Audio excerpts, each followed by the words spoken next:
Bitcoin আবার একবার চেষ্টা করলো কিন্তু পেরে উঠলো না। কিন্তু প্রশ্ন হচ্ছে যে কেন? কেন বিটকয়েন চেষ্টা করলো এবং কেন সে পারলো না? দেখুন, 22,000-এর উপরে গিয়েছিল একবার। সেখান থেকে ধাক্কা খেয়ে নিচে নামে এবং তারপর সে চেষ্টা করলো। কিন্তু কেন আবার এই জায়গা থেকেই সে ধাক্কা খেয়ে নিচে আসছে? কি কারণ? এই সমস্ত কিছুকে নিয়ে অ্যানালিসিস করব এবং আজকের সেটআপটা দেখব যে আজকে কিভাবে আমরা ট্রেড করতে পারি, কি মুহূর্তে কি সমাচার প্রত্যেকটাকে বোঝার চেষ্টা করব। তো প্রথমেই আমরা প্রাইস অ্যাকশনের নর্মাল প্রাইস অ্যাকশন দিয়ে বোঝার চেষ্টা করি। সেটা হচ্ছে উপরে এই যে এরিয়াটা আপনারা দেখছেন, সেই এরিয়াতে এমনিতেই রেজিস্ট্যান্স আছে বলেই তো সেলাররা আছেন বলেই তো মার্কেটটা নিচের দিকে এসেছে। তো সেই জায়গাতে সে চেষ্টা করলো কিন্তু তার উপরে তো পেরিয়ে উঠতে পারেনি যতক্ষণ না উপরটাকে পেরোচ্ছে। আপনি বলেন কি করে যে সেলাররা পরাজিত হয়েছেন? সুতরাং সেলাররা যে পরাজিত হয়নি সেটা কিন্তু আগে আর একবার প্রমাণ করলো। তো এটার মানে কি সে নিচে তলিয়ে যাবে? হতে পারে, নিচে পড়ে যেতে পারে। কিন্তু নিচে কিন্তু এই জায়গাটাতে একটা সাপোর্ট আছে। আপনার কি মনে হচ্ছে না এখানে সাপোর্ট আছে? সে সাপোর্ট নিয়েই তো উপরে উঠে গেছে, সুতরাং এই পর্যন্ত এসে সে আবার উঠতে পারে। সে হতে পারে আরেকটু নিচে আসতে পারে, যেই যে সাপোর্ট আছে সেখানে সে আসতে পারে এবং সেখান থেকে সে সাপোর্ট নিতে পারে। তাহলে সেই ক্ষেত্রে আবার সেই 78,000-এর গল্প। হ্যাঁ, সুতরাং সে 80,000, তো এই মুহূর্তেই 80,000-এর কাছাকাছি সে চলে এসেছে, 80,000, 80,000-এর জায়গাতে রয়েছে। এখানে একটা মজার জিনিস দেখুন এবং একটুখানি বোঝার চেষ্টা করুন। দেখুন মার্কেটে কি করেছে। মার্কেটে এইরকম ধরনের একটা উপরে উঠেছিল, তারপর ধীরে ধীরে আবার ওঠার চেষ্টা করেছিল কিন্তু পেরেছিল কি? নিচে এসেছিল। তারপর কিন্তু ভালোভাবে পেরেছে। তো একই রকম গল্প এখানে তৈরি হচ্ছে না তো? পারছে না, নিচে এসেছে, আবার চেষ্টা করলো, পারলো না, নিচে এসেছে। এবং যখন পারবে তখন খুব ভালো করে পারবে। তাহলে আপনার কাছে রেজিস্ট্যান্স সাপোর্ট আছে এটি, আপনার কাছে সাপোর্ট আছে এটি। এবারে চলুন আমাদের আঁকা যে জায়গাগুলো সেইগুলোকে আমরা একটু দেখে নিই, তারপর আমি আপনাদেরকে দেখাচ্ছি। তা কি দেখুন, এই যে আমাদের রেড জোনকে কিন্তু ভেঙে নিচে নেমে আসা ক্লোজ করছে। যদি আজকের দিনে ক্লোজ করে দেয় তাহলে কিন্তু এই পর্যন্ত আসতে পারে এবং আসার পরে এটি একটি স্ট্রং সাপোর্ট গ্রুপেই গণ্য হবে। সেটা আপনাদের চোখের সামনেই দেখতে পাচ্ছেন। সাপোর্টকে ভেঙেও নিচে নামতে পারে। আমার ক্ষেত্রে সেক্ষেত্রে আমি কিছু করতে পারবো না, কিন্তু করতে পারি।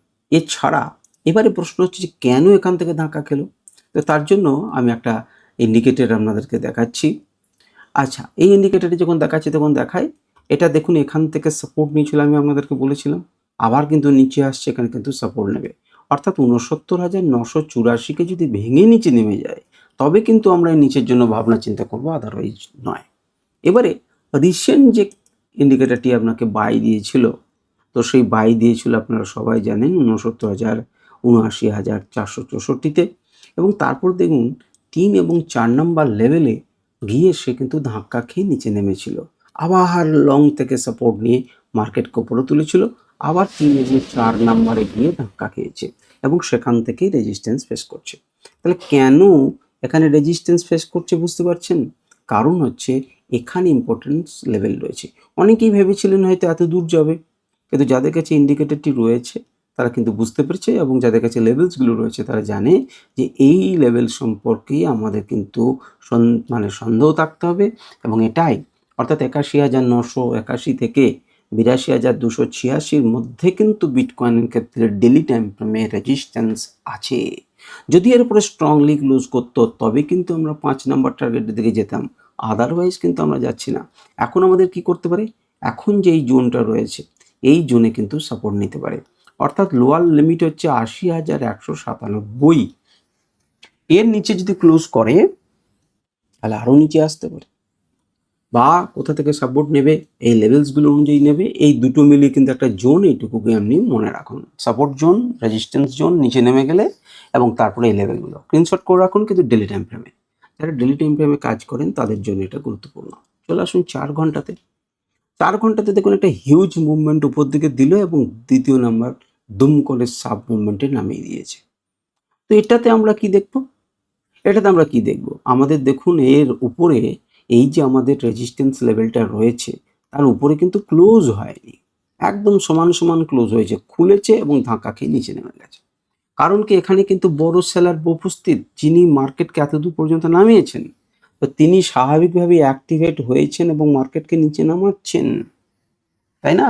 যে জায়গাতে একটা বুলিশ ক্যান্ডেল তৈরি হবার পরও ধাক্কা খেয়ে মার্কেটকে নেমেছে সেখানেই, কারণ আপনি তো দেখলেনই যে এই জায়গাটাতে একটা রেজিস্ট্যান্স আছে। ছোট টাইম আমি উইকলি টাইম এই ডেলি টাইম ফ্রেমে আমাদেরকে দেখালাম। এবারে এখানেও যদি সেরকম দেখতে চান তো আমি আনরাইভেল দিয়ে না দিকে বেশ আমাদেরকে এটা তো লং দিয়েছি অনেক, এখন রিসেন্ট আগেকার যেটা দিয়েছে সেটার সাপেক্ষে বিচার করি। দেখুন আপনাদেরকে বাই দিয়েছে, এখানে দিয়েছে তো 4 ঘন্টাতেও বাই দিয়েছে। তো 4 ঘন্টাতে বাই দেওয়ার পরে আপনি তাকিয়ে দেখুন তো, আপনারা যারা ভিডিওটা দেখেন কতবার বলেছি যে 6 এবং 7 হচ্ছে ফার্স্ট প্রবাবল রিভার্সাল জোন, 5, 6, 7। তো এখানে এর উপরে ক্লোজ করেছে কি, এই লেভেলের উপরে ক্লোজ করেছে কি? উত্তর হচ্ছে নো। যদি নো হয় রিজেকশন পেয়েছে, পরের ক্যান্ডেলে কি করলো না গ্যাপ আপ ওপেন হলো। গ্যাপ আপ ওপেন হলে পরে কিন্তু বিপদ, কারণ গ্যাপ আপ ওপেন হলে পরে নিচের দিকে আসার একটা প্রবণতা থাকে। এখানে সে রেজিস্ট্যান্স ফেস করলো এবং টানা কোথায় নিয়ে চলে এসেছে, টানা চলে এসেছে বাইং লেভেলে, এই লং লেভেল থেকে নিচে চলে এসেছে। তা আপাতত আপনাকে সে সাপোর্ট দিচ্ছে, কারণ এটা একটা গ্রিন জোন। এটা কি জোন? একটা গ্রিন জোন, অন্তত পক্ষে সেখানে একটা সাপোর্ট দেওয়ার চেষ্টা করছে। খুব ভালো কথা, যদি সাপোর্ট দেয়, এই পর্যন্ত সাপোর্ট দিতে পারে, এগুলো সাপোর্ট দিতে পারে, কিন্তু নয় এই লেভেলটা যদি অর্থাৎ লং লেভেল থেকে আবার কোনো লেভেল তৈরি হয় তাহলে পরে সেটি লাইভ মার্কেটে আপনারা পাবেন না, কিন্তু এমনিতে আপনারা পাবেন। চলে আসুন 1 ঘন্টা টাইম ফ্রেমে। 1 ঘন্টা টাইম ফ্রেমেও আমরা এরকম একই রকম জিনিস দেখতে পাচ্ছি, ওপরের দিকে গিয়েছিল এবং নিচের দিকে এসেছে। এখানে আমি একটা মজাদার জিনিস আপনাদেরকে দেখাই। যারা যারা এইটিকে আঁকা আমার দেখেছিলেন, আপনি তাকিয়ে দেখুন, এই লেভেলের নিচে এসেছে, আরও একটু উপরে গেছে, আমাদের চ্যানেলকে রিটেস্ট করেছে এবং নিচের দিকে এসেছে। এবারে এই লেভেলটার কি গুরুত্ব, এই ট্রেন্ড লাইনের কি গুরুত্ব আপনি দেখতে পাবেন। আমি এই ট্রেন্ড লাইনটাকে আমাদের চোখের সামনেই বড় করছি এবং পুরোনো ভিডিওতে দেখুন আমি এঁকে রেখে দিয়েছি। দেখুন এই লেভেলটাকে আমাদের চোখের সামনে আমি বড় করছি, তাকিয়ে দেখুন তো যে চিনতে কোনো অসুবিধা হচ্ছে কিনা আপনার। দেখতে পাচ্ছেন, যখন এইটিতে আপনাদেরকে করে নিতে হবে, আমি যদি নাও দিতে পারি এখানে আপনাকে টেনে নিতে হবে। দেখুন এখানে সাপোর্ট নিচ্ছে, তাকিয়ে দেখুন পরিবর্তিত সাপোর্ট এখানটায় নিচ্ছে। যখন মার্কেট এখানে এলো অর্থাৎ একটা গুরুত্বপূর্ণ লেভেলকে আপনার হচ্ছে ব্রেকআউট করলো এবং তারপর মার্কেট রিটেস্ট করলো, মার্কেট উপর থেকে মুভ দিয়েছে, আবার দিয়েছে। আমি আপনাদের সামনে সেটাকেই আমি টেনে রাখি, দিয়ে দেখাচ্ছি। দেখুন এই লেভেলটাকে আমি আপনাদের চোখের সামনে বড় করে দিচ্ছি, তাকিয়ে দেখুন। তাহলে এখানে কি হলো, এখানে এই ট্রেন্ড লাইনকে ভাঙলো, নিচের দিকে এলো, একে ধীরে ধীরে উপর থেকে, এখানে সাপোর্ট ছিল, ধীরে ধীরে উপরের দিকে উঠলো, ব্রেকআউট করলো বা রিটেস্ট করলো, মার্কেট উপরের দিকে গেল, আবার নিচে এলো, সেই লেভেলকে রিটেস্ট করলো বা সাপোর্ট নিল, মার্কেট উপর দিকে গেল, কত দূর? এই লেভেল পর্যন্ত পৌঁছে গেল। এবং এখানে রেজিস্ট্যান্স তো থাকবেই, যেহেতু সেই জন্যই তো ট্রেন্ড লাইন। তাহলে বুঝতে পারছেন এখানে আপনার কাছে কিছু নেই, কিন্তু যদি ট্রেন্ড লাইনটা আমি এঁকে রেখেছিলাম সেটা যদি এঁকে নিতেন তাহলে এখানে কিন্তু আপনি রেজিস্ট্যান্স পেতেন বা আপনার মনে হতো যে উপরের দিকে যেটা গেছে সেই টার্গেট, অর্থাৎ সিম্পল প্রাইস অ্যাকশন সাপোর্টে বাই রেজিস্ট্যান্সের সেল। আপনি যাবার পথেও খেতেন, আসার পথেও খেতেন, এখানেও খেতেন, এখানেও খেতেন, এখানেও খেতেন, সব জায়গাতে খাবার ব্যবস্থা করা আছে, কিন্তু আপনাকে খেতে পারতে হবে। এটা 1 ঘন্টা টাইম ফ্রেমে। এখন কি করবেন? এখন তো দাগ দেওয়াই রয়েছে, যারা রেজিস্ট্যান্স জানেন তার নিচে যদি পৌঁছায় নিচের দিকে, আর উপরে যদি ভেঙে এর উপরে চলে যায় অর্থাৎ 81,000-এর উপরে যায় তাহলে 81,000-এর উপর দিকে চলে আসুন। 15 মিনিটে আরও ভালো করে বোঝায় যে কী করতে পারবেন।